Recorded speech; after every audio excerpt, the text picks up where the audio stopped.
Hey everyone, thank you for joining this webinar. We're giving half a minute to those that are joining us, and then we will start.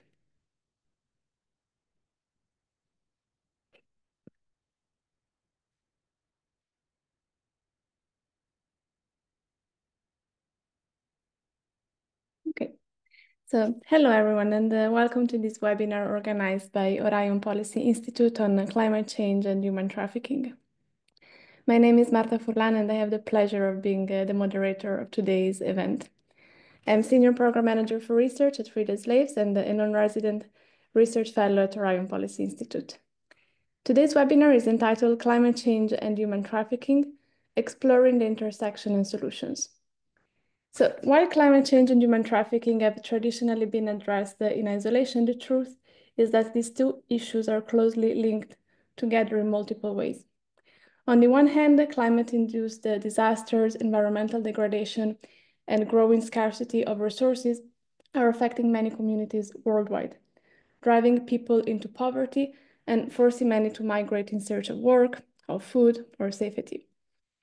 Due to a combination of economic, social, and security factors, many victims of climate emergency are left more vulnerable to different forms of human trafficking, including forced labor, child labor, sex trafficking, and child marriage.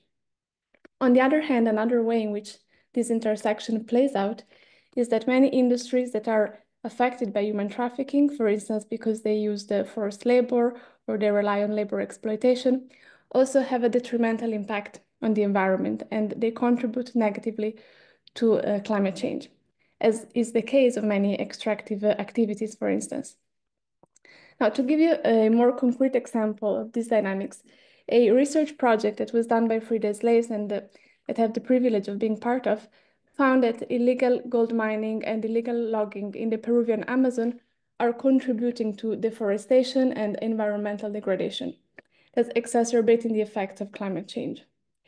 This has seriously altered the local ecosystem, affecting the livelihoods of indigenous communities in the Amazon that have traditionally relied on forestry and agriculture. Deprived of their traditional livelihoods, indigenous boys and young men end up working in those same extractive industries that are destroying their ancestral land. And there they become victims of labor exploitation. For instance, they work in hazardous conditions, they are paid very low, irregularly, they are subjected to the threats, and they don't have freedom of movement. For their part, women and girls from impoverished indigenous families are affected by forced and child marriage and by sexual exploitation in entertainment centers that have been created to cater to the minors. Now, to understand these very important and complex intersections between climate change and human trafficking, I'm joined today by a remarkable group of experts. We have Angela Robinson from the Bloom Center for Poverty Alleviation at the University of California, Irvine, Daniel Ogunniyi from the University of Hull, and Bethany Jackson from the Rights Lab at the University of Nottingham. Before I leave the floor to our three speakers, a few words on the logistics. Each panelist will be invited to take the floor for about 10-12 minutes to share their considerations on climate change and human trafficking based on their research and their work on this topic. We will then open the floor to questions from the public, and to ask something to one or all of the panelists, we invite you to type your question using the Q&A function at the bottom of your screen. You can already type your question as the panelists speak, and we will collect all of them towards the end. So without further ado, I will now invite Angela to please take the floor and guide us through your research on climate change and human trafficking. Thank you. First of all, just want to start off by thanking you, Marta, as well as the Orion Policy Institute for bringing us together to discuss this important intersection.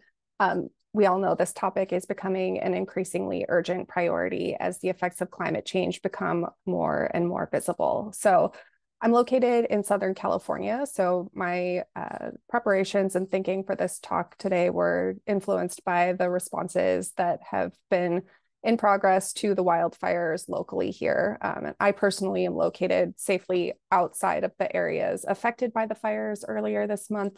but it's really clear that our region is going to continue to experience very serious climate-related risks from ongoing drought, which feeds risk of destructive fires, as well as mudslides, as well as sea level rise and flood risks that have disproportionately affected communities that have been historically marginalized. And this raises risks for people who were already facing precarity in an area with high costs of housing and other serious challenges related to cost of living. Meanwhile, we see that the responses to climate change, including the recent fires, are affected by high levels of political polarization in the United States. So the Republican president is in a rhetorical battle with California Democrats over who is to blame for the fires and level of destruction and who should pay for repairing the damage. This polarization about climate change, we see this historically across natural disasters in the United States, and it's sure to impact the ways in which members of the public view the intersection between climate change and other issue areas, including human trafficking. So as a scientist and a researcher, I'm interested in what research can tell us about climate change and human trafficking, as well as the relationship between these two phenomena as they exist in the world. But as a social psychologist, I'm also really deeply interested in understanding how individuals perceive these issues and how that informs the universe of possible interventions and solutions. So here too, at the individual level, we know that political polarization plays a role. So looking broadly at Google search terms over the past 8 years, we see regional patterns across the United States in the relative prevalence of Google searches for topics related to climate change versus topics related to human trafficking. So there are regional differences here that look similar to regional differences in relative political party preference. And we do see that members of the public are interested in both topics. But their relative level of interest and knowledge about each of these topics can be shaped by psychological factors and the political context where they live. So today I'm going to share some research conducted along with my colleagues, Maureen Purcell, who led the study, and Richard Matthew, both located at the University of California, Irvine, where I am. And we were interested in understanding public perceptions of human trafficking, and particularly how partisanship relates to those perceptions. So the intersection with climate change was not a focus of this study, but there are a couple of questions that can be directly informative and others that are indirectly informative or suggest additional testable hypotheses about partisanship and preferred policy solutions. So for this study, we collected data from a nationally representative sample of adults living in the United States, and the survey was co-developed with lived experience experts who had experiences of trafficking and who shared our interest in understanding more about public perceptions of this topic, as well as partisanship. So participants were asked a series of questions about their understanding of human trafficking, and we were interested in understanding their perceptions of things like vulnerability factors that make people susceptible to victimization, people's understanding of the scope and scale of the problem in the United States, how people perceive the impact and harm to victims and society, their preferred approaches to prevention and intervention, the relative priority of the issue of human trafficking as compared to other societal issues and challenges, and the sources where members of the public receive information about human trafficking. And of course, we were particularly interested in identifying partisan patterns, as well as understanding some insights into people's perceptions, as well as potential misperceptions about human trafficking, so that we could identify some data-driven strategies for raising awareness or engaging in advocacy related to human trafficking. We utilized the website Prolific to recruit an online nationally representative sample with just over 1,000 participants. And today I'll be sharing some descriptive comparisons based on partisanship, and I'm going to focus those on responses from participants who identified as Democrats, Independents, and Republicans. These groups together represent about 93% of the sample. with the remaining participants indicating no political party affiliation or responding with I don't know.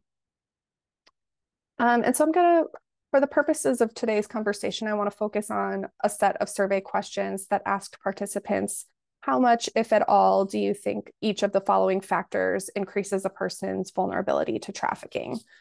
And participants were asked about a wide range of items, which included factors related to identity, so things like being a woman or identifying as LGBTQ+, included behavioral factors such as having a criminal record or frequently using social media, and also included situational factors such as living in a conflict area, or most relevant to today's conversation, having experienced a natural disaster.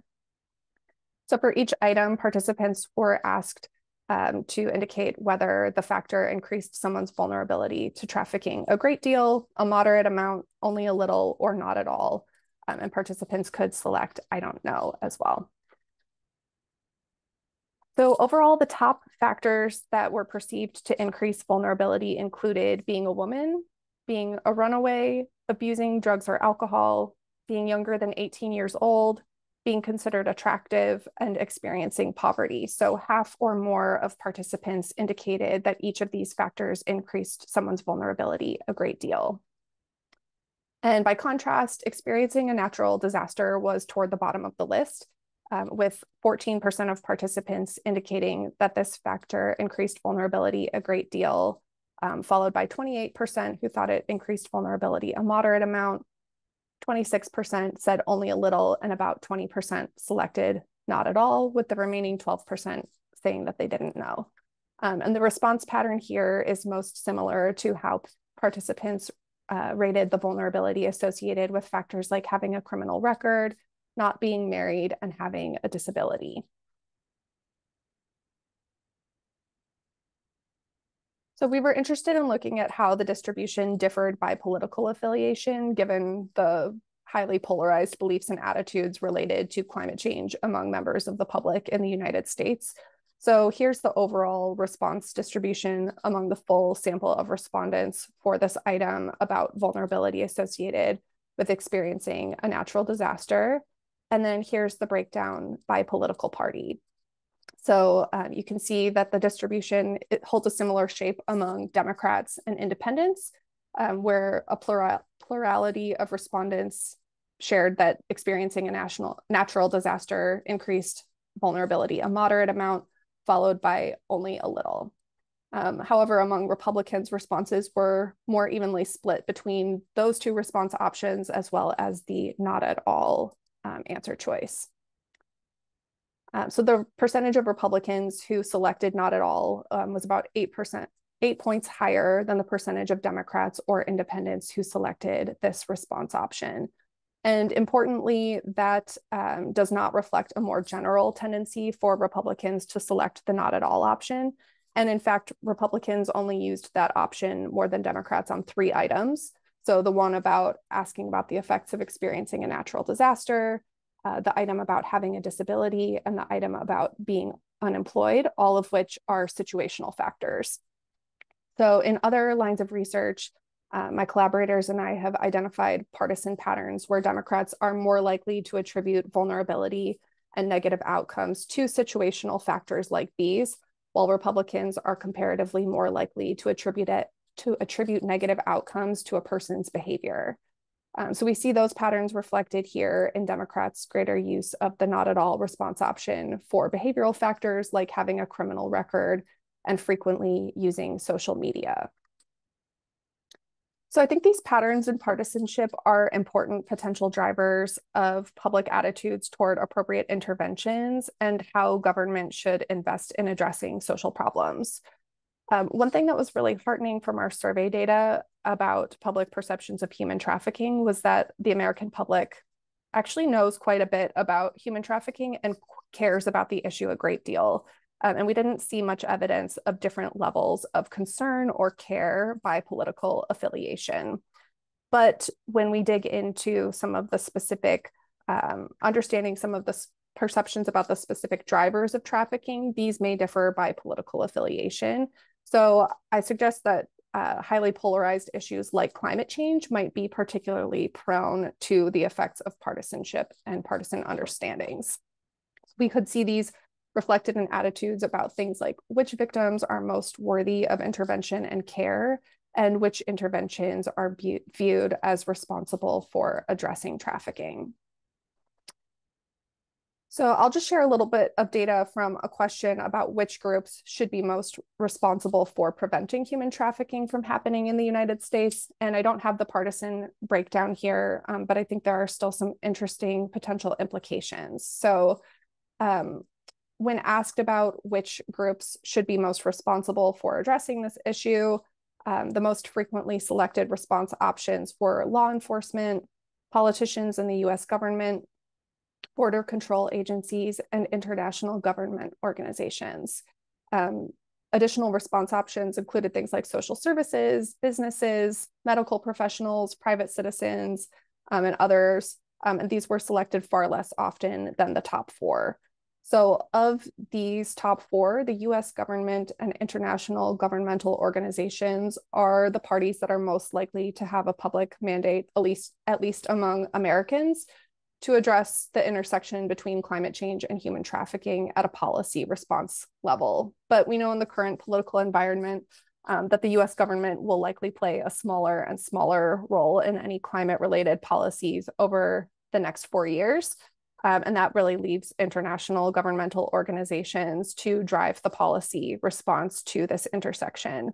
But their initiatives also require things like donor funding, political will, and collaboration at a time when the United States is leaving key climate agreements and cutting off international aid. So that makes it even more important for us to identify some access points for leveraging this public concern over human trafficking, including the increasing vulnerability that we see due to the effects of climate events. So I don't really have any great solutions to share today, but in my future research with my collaborators, we do plan to dive further into thinking about how partisanship relates to attitudes toward policy level interventions and how what we can learn about ways to leverage that public concern. So for today, I'll just conclude by reiterating that I think it's really important that we do more than just understand the science of the relationship between climate change and human trafficking. We also really need to understand the psychology and the politics of how people perceive these two issues, both separately and intersection, in order to identify feasible policy solutions. Thank you so much, Angela. This was a very interesting presentation. I will now invite Daniel to take the floor. Thank you, Marta. Just want to try share my screen.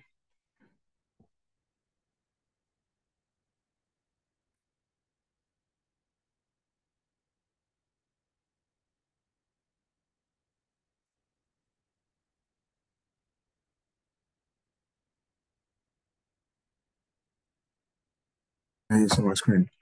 Yeah, we can see. Okay, great. Thank you again, Marta, and thanks to the Orion Policy Institute for the invitation. So what I'll try to do today is to look into how climate change and human trafficking manifest themselves, particularly in Africa. So the majority of my work revolves around Africa and how vulnerable groups negotiate the complex interaction between the climate crisis and poverty and human trafficking as well. So potentially I'll try to explore solutions in human rights law. So I've got a law background. I do a number of research around human rights law as well. So I would, this will be part of what my work will interrogate this afternoon. So,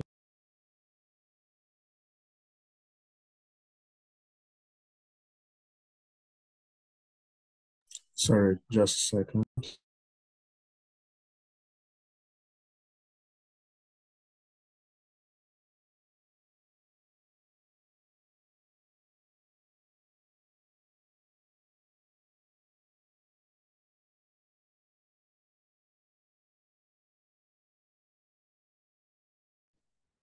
My apologies there. So, in terms of the interaction between climate change and human trafficking, it's quite apparent that some of the most at-risk countries in the world are all from Africa. So the research from UNICEF does demonstrate this interaction and this intersection very strongly. In particular, what we do see is particularly when it comes to children and their vulnerabilities.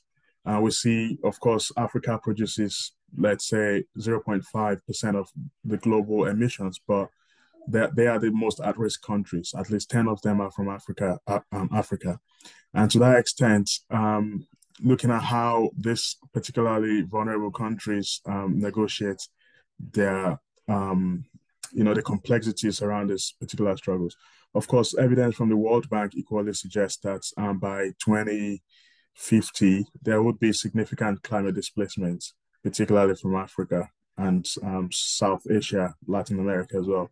So this suggests that some of these particularly vulnerable countries that might have minimal capacity to adapt, how do they negotiate this complex challenge?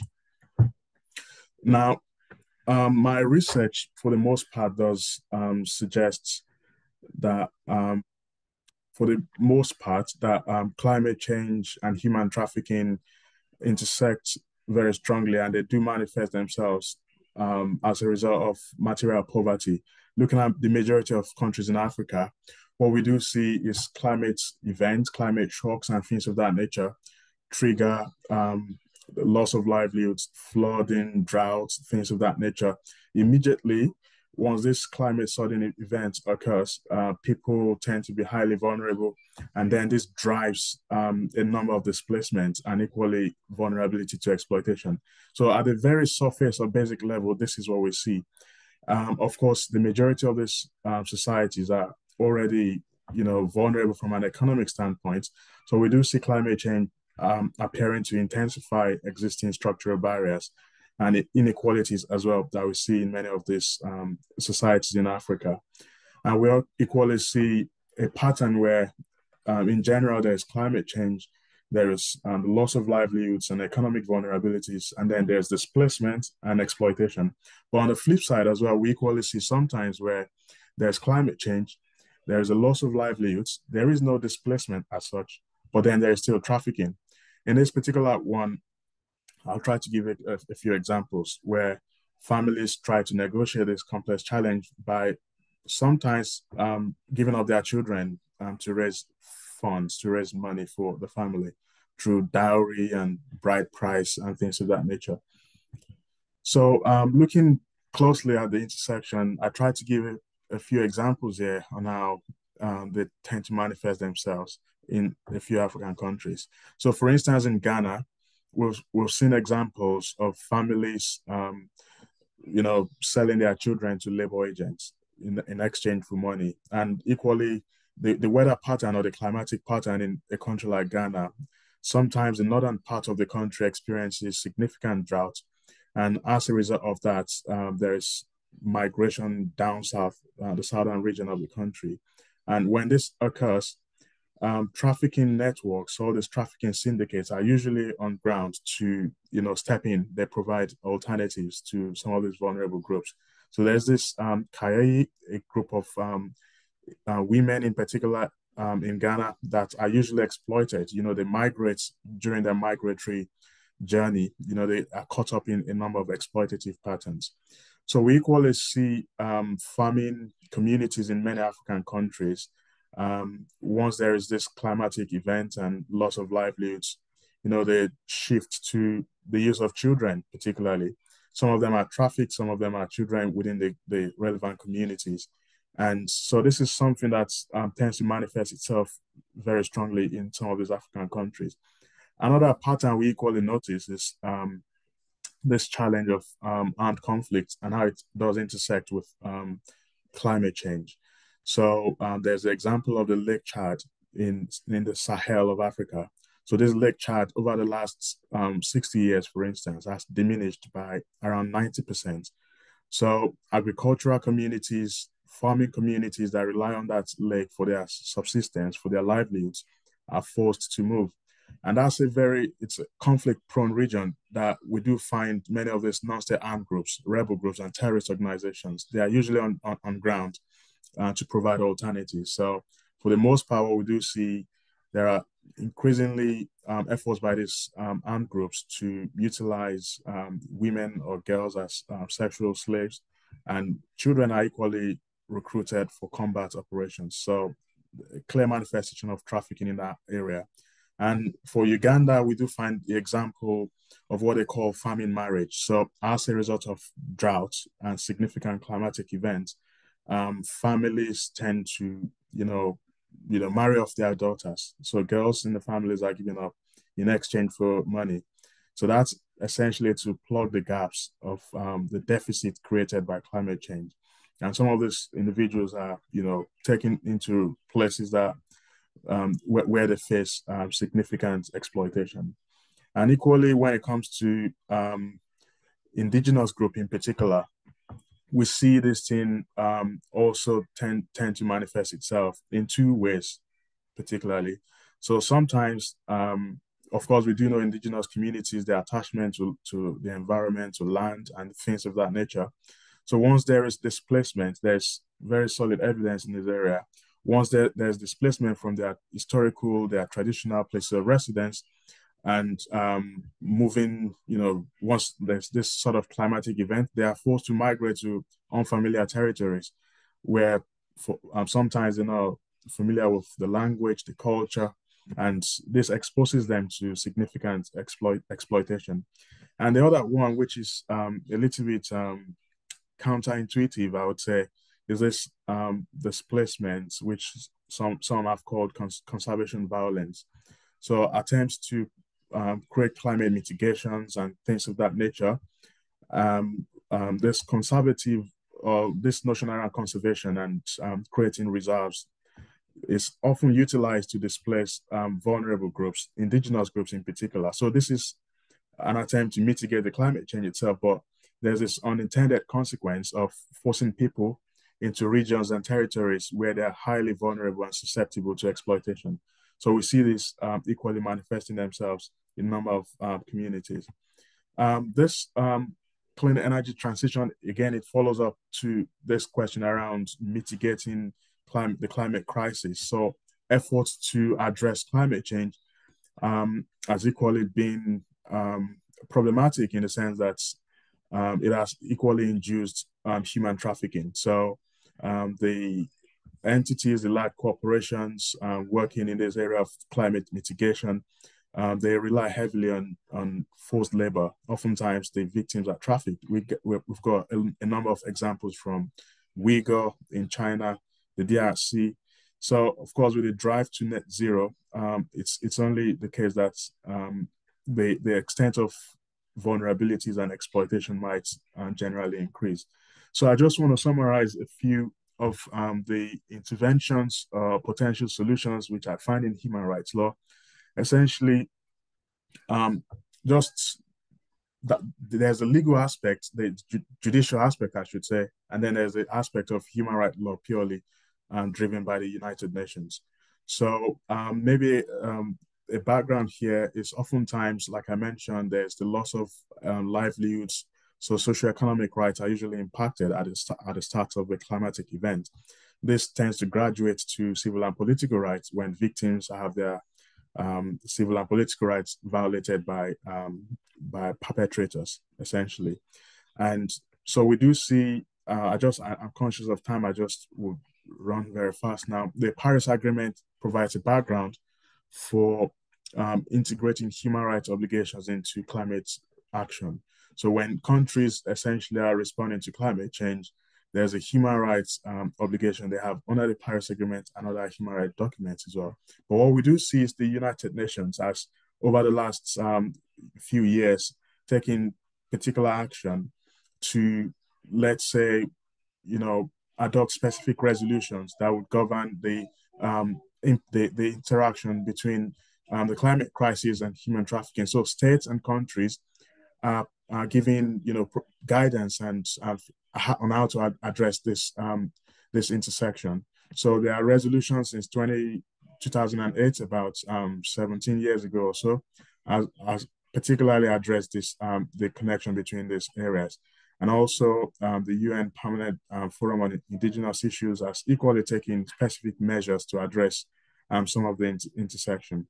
So essentially, the point here using the UN architecture is the importance of state action. And apart from this one as well, it's equally problematic. I know we've got very limited time because the questions around territoriality arguments equally emerges because sometimes the climatic issues are induced by external, let's say there's extraterritorial forces that are implicated in this whole process. It might not necessarily be the case that the host state is the one that drives this whole process. So it creates a lot of conundrum and crisis in terms of attribution and responsibility and providing support to victims of human trafficking. But what we do see over the last 5 years or 6 years is increasing legal action to affirm and to assert the relevance of human rights when countries take climate action. So, for instance, the Agenda case, the court in the Netherlands in 2019 held that the Dutch government had an obligation to mitigate the climate carbon emission by 25%, given the rights of the citizens. We equally have this case, the Sachi et al. And Argentina. This was a case before the UN Committee on the Rights of the Child. For this one, while the case was dismissed for non-exhaustion of domestic remedies, what we do find is the development of a legal jurisprudence by the treaty body. In this regard, they relied on the jurisprudence of the Inter-American Court on Human Rights, which suggests that once there is, let's say, carbon from a particular state, what is particularly relevant here is not whether or not the victims are within the host state. The most important thing is a state that has, the state that does have the effective jurisdiction over the companies or the industries that produce this particular carbon. So to that extent, there is an extraterritorial obligation, which is not limited to the host state. But in terms of human trafficking, of course, we understand that human rights framework could equally benefit victims of human trafficking. But when it comes specifically to human trafficking, my proposition essentially is mainstreaming anti-trafficking efforts, integrating it directly into some of the climate action. So, for instance, in 2022, there have been specific actions at the COP 27, 28, and up till COP 29 late last year, where a number of funds are allocated to climate action. So some of my argument is because what we do find is some of these funds, they're quite generic in terms of how they would be devoted to climate action. So particularly, part of my argument is an integration of modern slavery, like looking at this from the angle of human trafficking in particular. So a share of the funds dedicated to loss and damage over the last few years could be directly channeled to minimize human trafficking. And this is a specific action that could be helpful for victims and vulnerable individuals in different areas. Of course, the obligations of national authorities is quite apparent, but when it also comes to large corporations and industries, the question around human rights due diligence is something to equally be stressed, and how they could work around the complexities of climate change within their supply chains. I'll just run through my slides. This is actually the last one. The question around debt for nature swap and climate mitigation, I think this could be helpful, particularly for victims of human rights trafficking or human trafficking, let's say. And the relevance of this part, generally debt for nature swap, countries indebted to other nations, a swap of their debt pardon and things of that nature. But my argument here is when these debts are pardoned and then there's the need for conservation, instead of conservation that actually leads into human trafficking, the question around conservation and that is generally underpinned by human rights consideration, I thought that could be very helpful. So integrating human rights-based mechanisms into nature conservation could be particularly helpful in minimizing the risk of human trafficking, particularly for indigenous groups and people that are quite vulnerable to human trafficking in many countries in Africa. I'm sorry, I have to run very fast because of my time, but I will stop here, and probably during the question and answer, I would be happy to provide more detail. Thank you. Thank you, Daniel, for this fascinating presentation. And I will now ask Bethany to take the floor. No problem. I will speed through. Oh my goodness, share. That's what I'm looking at. I'll speed through. So we've got about 15 minutes for questions.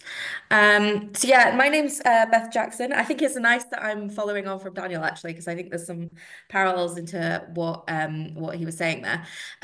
So yeah, thank you, Marta, for having me. So my background is looking at the relationship between climate change and forced labor predominantly, but moving increasingly into the conditions of decent work. And I've been doing this quite a long time now, but most of the groundwork has been trying to get people from both of those sides, from the anti-slavery and anti-trafficking side and the climate change side, to try and talk to one another. And I think that's what I'm going to focus on in this talk, actually. So this is a summary of the sort of direction of travel and the different impacts of climate change, and how they lead to potential risks to workers. And this came out of a series of work that we did, including a dialogue and workshop with folks from across both of those aisles, to talk about thinking about a roadmap for potential action in the future and predominantly collaborative action. Historically, there's been a lot of folks working in the climate change and environmental degradation space that come upon human rights and labour rights issues as part of their work. And oftentimes they don't know the corresponding organizations who to talk with, who to collaborate with, and how they can and that can potentially lead to additional risks of harm to the folks that are experiencing potential exploitation. So it was all about getting those people together in a room. And I think starting that dialogue and having talks like this is really good for being able to share those experiences and direct people into, this isn't your area of expertise, but here is that expertise that needs to be brought on board in tackling some of these climate issues that are driven by the actions of people and the exploitative actions of people in some of those senses. So that's one avenue, is getting that dialogue and really pushing that discussion forward. The second is thinking about policy and making people talk to each other in those spaces. So a lot of my work has been internationally focused, but increasingly I'm trying to drill down into domestic research, mainly in high-income countries and mainly in the UK. So we were commissioned to do a piece of research focused on the UK legislative system. We have the Modern Slavery Act here, which covers concerns of human trafficking. And there's also quite a lot of work being done around just transitions and who, like Daniel mentioned, around sort of who is producing these goods in the context of due diligence and frameworks like that we're seeing coming out of the European Union, and there's some really good ones in states across the US. But thinking about how we could potentially take those framings and understand how climate change and decent work in many contexts, that's how it's defined in both the Northern Ireland, Irish and Scottish legislation in the UK, can be seen as a potential method forward for improving governance, knowledge exchange, the integration and embedding of co-production through lived experience and capacity building, ensuring that the economic climate is one that is supportive of those that are affected by climate change, and also human trafficking, and potentially making special distinctions for groups that have multiple impacts that are being addressed. And that's something that's come out of multiple projects. So, for example, in Bangladesh, loss and damage was potentially raised during those stakeholder and household surveys as a method of compensating and supporting those impacted by climate change, but there being an additional level of support available for those that may be facing vulnerabilities as a result of that climate change to economic precarity and exploitation. So taking account those multiple risks that could be impacted. And then in terms of that is really taking these findings around implementation and then and collaboration in terms of looking at climate change and work, and then implementing them in the research and addressing combined issues at the same time. So I'm currently a research fellow addressing climate change and decent working conditions in the UK context. And there's two main areas in which this is focused. So the first is around food systems. So we've done a lot of work in the US in particular, looking at drivers of potential of forced labor risk and how that cascades down the food supply into the risk that we all share through how exploitation is present within the food that we consume, but then also thinking about how those how climate change might impact where workers come from. As Angela mentioned with the wildfires, you know, farmers in the fields are exposed to the air pollution there. How does that then also affect their health, not just through occupational safety and health, but how can it have a detrimental impact on both the food systems and the working conditions moving forward?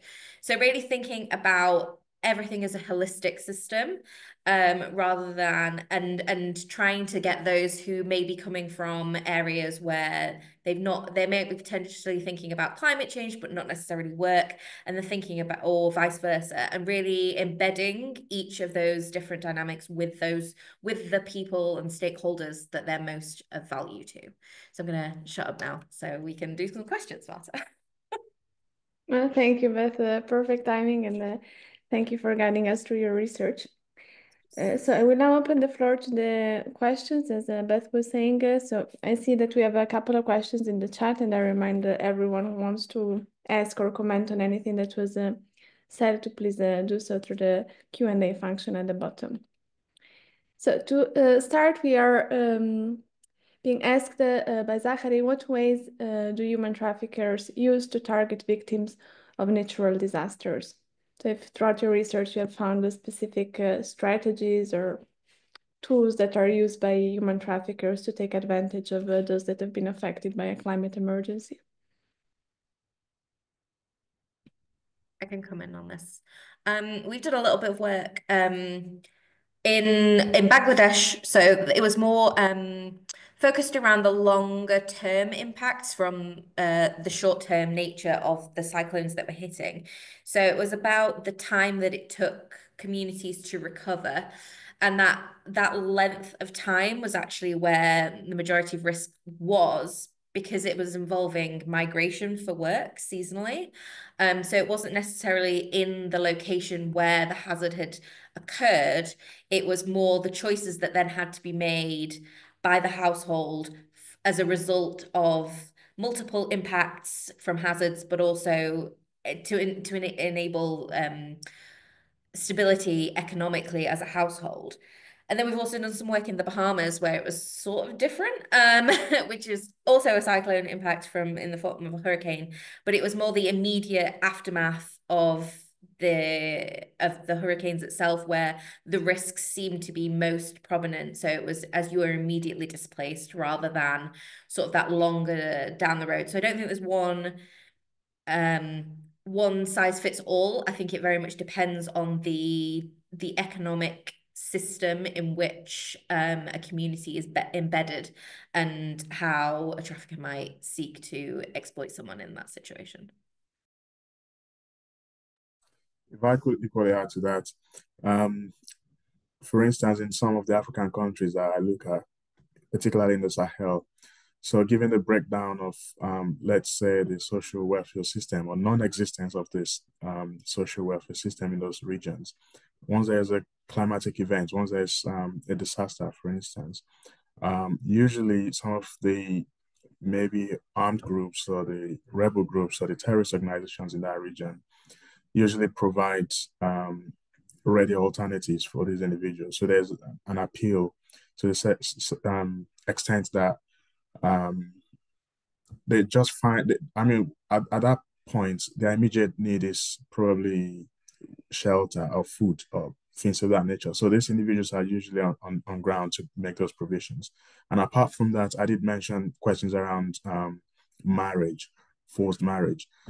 This is something that more affluent individuals with links to trafficking networks in our region usually undertake. So essentially, but I would argue that the more dominant form in the countries I look at in Africa is pretentious employment, let's say forced employment. So once there is a climate disaster and there's a promise of livelihoods, there's a promise of job, probably in a different region of the country. And then during that process, there's a lot of exploitative practices that take place. So essentially, of course, the whole subject around the intersection is about the exploitation of vulnerabilities. So this is one thing that's manifests itself very strongly in some of the countries I look at. Thank you. Angela, is there anything that you would like to add on this question before we move to the next one? I think Daniel and Beth covered some really great overview. Just maybe one or two things to add. It's very it can look many different ways. Another issue related to forced displacement can be that once people are displaced, they've lost some of the protective factors that are associated with communities where they've lived their lives. So less access to trusted individuals and less kind of knowledge of how to navigate the local community can leave people vulnerable. I think one thing that we haven't specifically talked about as a framework is the difference between kind of slow onset climate events and rapid onset events. And so there could be different pressures associated with these types of climate activities. And I think that's something that is kind of a focal point for the literature on this topic, but still a lot of work to be done to, I think, understand the slower onset events specifically. One of the things that Daniel mentioned was the famine marriages. That's something that I've seen as a focal point of the literature, the kind of climate-related food insecurity driving pressures on families to look for solutions to get their children fed, leading to child marriages. So yeah. Thank you, Angela.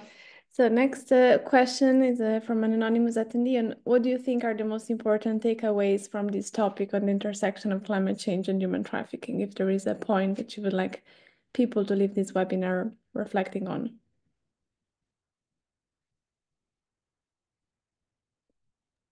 I think the two words that kind of stood out to me listening to Daniel and Beth speaking were action and collaboration, and the importance of bringing together state actors, policymakers, individuals who are poised to take action and who have the kind of political will to do so.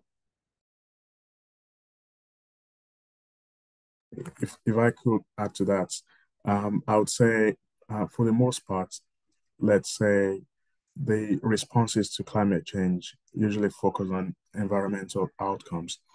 And to that extent, there is this marginal, it falls, the question around human trafficking responses do not feature at all within this narrative or discourse. For me, I would say embedding human trafficking responses and broader anti-slavery governance into global discourses would be a very useful approach to go. And we equally see that the majority of the, let's say, the large corporations, the large entities that are involved in this area, essentially there's just the question around human trafficking is not perceived to be of great importance when some of these global discourses are undertaken. So I would just argue that greater commitment, greater investment into maybe it might require advocacy, it might require policy shift and things of that nature, but there has to be more it has to come on the agenda of some of these multilateral bodies. I would say that is one thing that I think would at least shift the needle a little bit in this area.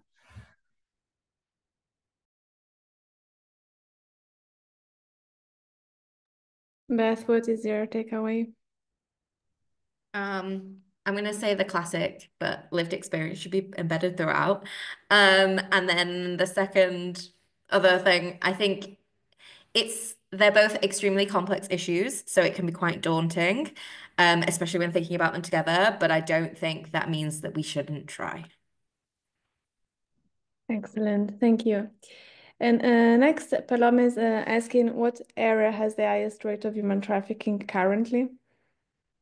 So based on your research, working on modern slavery and human trafficking. I'd have to look up the Global Slavery Index. I don't know off the top of my head. So is it a sector? Is it a sector, right? What area? I think I'm not sure if a geographic area, if Paloma is here, maybe she wants to clarify that, or if it's economic area.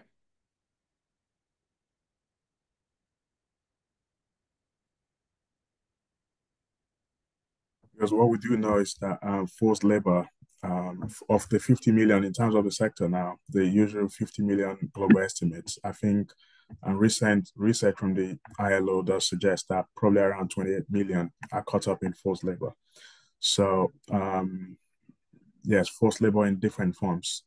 And of course, a large population to exposed to sexual exploitation in different ways as well.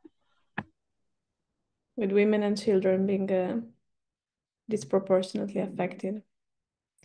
So I see this that Bethany is typing an answer to Paloma. Probably, Beth, you check the Global Slavery Index. Perfect. Thank you for doing that. I managed to find a link. I'd say it's riveting reading, but it's more harrowing, I think. A good resource for everyone who is interested in the most recent estimates available. And next question, as of today, what is the government doing to halt human traffickers? Asked by Norma. I'm not sure here we are talking the US government, recalling Angela's presentation, or governments in general in the countries that have been studied by Angela, Daniel, and Beth. So you are free to answer according to what you found in your field work. Angela, would you like to start off? Yeah, so when we think about the government response, I think we can think about it across different areas. So related to prevention, related to prosecution, related to support for victims to prevent re-trafficking. So in the US, there are major challenges with kind of under prosecution, even in known cases of forced labor in particular. Prosecution for sexual exploitation is still low, but a bit higher. So I think there's a lot of interest from the anti-trafficking movement to increase prosecution and focus on using deterrence as a way of halting perpetrators. But I think the focus for the government has largely been around investing in understanding what works for prevention. So supporting programming and research that raises awareness and is attempting to do the difficult task of measuring the ultimate impact of prevention work, which is, of course, quite challenging. Thank you, Angela. And Daniel, I'm curious to hear what have you been observing in Western Africa, Ghana, Nigeria, in terms of government efforts? Yeah, so I should start by saying that for the most part, anti-trafficking responses are predicated around the criminal justice system. So there's a heavy focus on the criminal justice as opposed to a more victim-centered approach. So in terms of stopping the practice, of course, it should run both ways as well. People that are already caught up in exploitation have to be supported and assisted. But the criminal justice system tends to dominate discourses. So the usual, like Angela mentioned, prosecution also is something we find in countries in Africa, but it's equally problematic because some of the judges are not well trained in this particular area. But at the regional and sub-regional level in particular, what we do find is, for instance, in ECOWAS, countries within that sub-region are trying to collaborate to adopt sub-regional instruments, so policy documents, because there's free movement within that region. So traffickers oftentimes exploit all this trade liberalization and free movement of people and goods. So in that particular area, we see governments coming together to adopt policies, to adopt sub-regional treaties that could help to share information, share intelligence, and it's something we find in West Africa and increasingly the Horn of Africa and some other part of Africa. And also more recently, I think in 2022 in Uganda, in the East African region generally, they're equally trying to adopt an instrument. It does focus on migration, but of course, there's a link to human trafficking as well. So these sub-regional initiatives are in some way trying to minimize or to limit human trafficking within those particular areas. Thank you, Daniel. And Beth, your thoughts on government efforts? Yeah, I guess most of my experience is weirdly with like supply chain policy. I think the UK's do it. I mean, they have the Modern Slavery Act, but it doesn't really go far enough. Um, every iteration of that across the world has sort of been a little bit better. Australia's is a little bit better. The proposed ones in places like New Zealand and the way they format in Canada are a bit better. I guess the leading one at the moment is the EU. Again, it's not really, they have the forced labor ban, which is similar to kind of like the WTOs that they have in America. But I guess that's probably the leading one that we're all sort of looking to. And I'm hopeful that maybe the current UK government might be a bit more interested in sort of strengthening our current offering, but that remains to be seen. But the EU seems to be taking a lead, particularly on sort of like including penalties and things, mainly focused on supply chains rather than direct action around trafficking across borders across the EU and to its neighboring nations. But there seems to be some movement in that area, which is sort of encouraging. Thank you, Beth. As we have 2 remaining questions and only a couple of minutes left, I will read them both together so each of you can decide what to answer. First question by Anissa: would you all say that climate change is the leading factor for human trafficking, or is there a competing leading factor? Second question, very timely, with the new US administration placing less emphasis on climate change and greater focus on hammering down illegal immigration, how might these shifting priorities impact the issues that we've been discussing here today?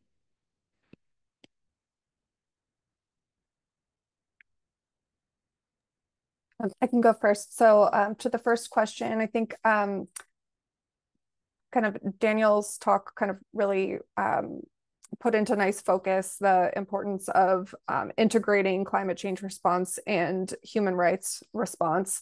These issues are deeply interconnected. I think climate change is a further destabilizing force in many different areas that impact human trafficking. And human trafficking and modern slavery have existed for longer than climate change has been on the radar. It's just kind of our focus on it that has increased over the past 20 to 30 years. And then for the second question, I think we're going to see less focus on anything related to climate change in the US over the next 4 years. I think the current administration could have an interest in topics related to human trafficking specifically, but I think that we might see effects in the types of victims that receive support, whether that's US-based victims versus international victims, and the types of exploitation that are prioritized over others. And I think in terms of the research and intervention pieces of it, kind of outside of the policy realm, we're going to see researchers and organizations turning more toward private philanthropy to focus on this specific intersection and moving forward on these issues during the next 4 years? From my side, I think looking at the US from an outsider's perspective, I think what I do see, of course, this is something we equally see in other countries as well, where traffickers do exploit immigration, let's say, vulnerabilities. So lack of documentation, lack of legal status in a country is something that traffickers usually exploit. So within the current political climate in the US, there's a risk within the country and the risk outside of the country as well. So individuals that are not documented within the country, there's a risk that traffickers could equally exploit that significantly. And also the countries that have been removed or returned to, there is equally that risk in those particular areas. But I guess, yes, lack of legal status and things of that nature does tend to affect a lot. I think Angela already mentioned it, responded to the question around whether or not the climate is the leading factor. The climate change is a recent, let's say, driver. It is not the most dominant driver of human trafficking.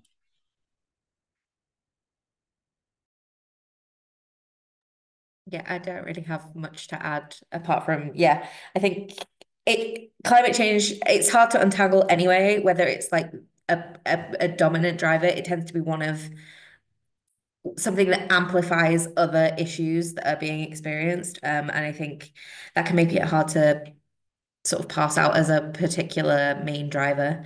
And yeah, just it'll be interesting to see how it plays out in the I have like one foot in the door, so and we have like US funding and things for stuff. And yeah, it'll be an interesting 4 years, I think, to end on not a Debbie Downer note. Thank you, Beth. So with this, we have reached the conclusion of today's webinar. I want to thank Orion Policy Institute for bringing us together today discussing these important topics. And of course, I want to thank Angela, Daniel, and Beth for sharing their research findings and their considerations with us. And also I want to thank all of you who stick with us until the end and participated in this webinar. And before we conclude, I just take the opportunity to remind that the recording of this webinar will be posted on the Orion Policy Institute's website, so you can rewatch it there or share the link with the people in your network who couldn't attend today.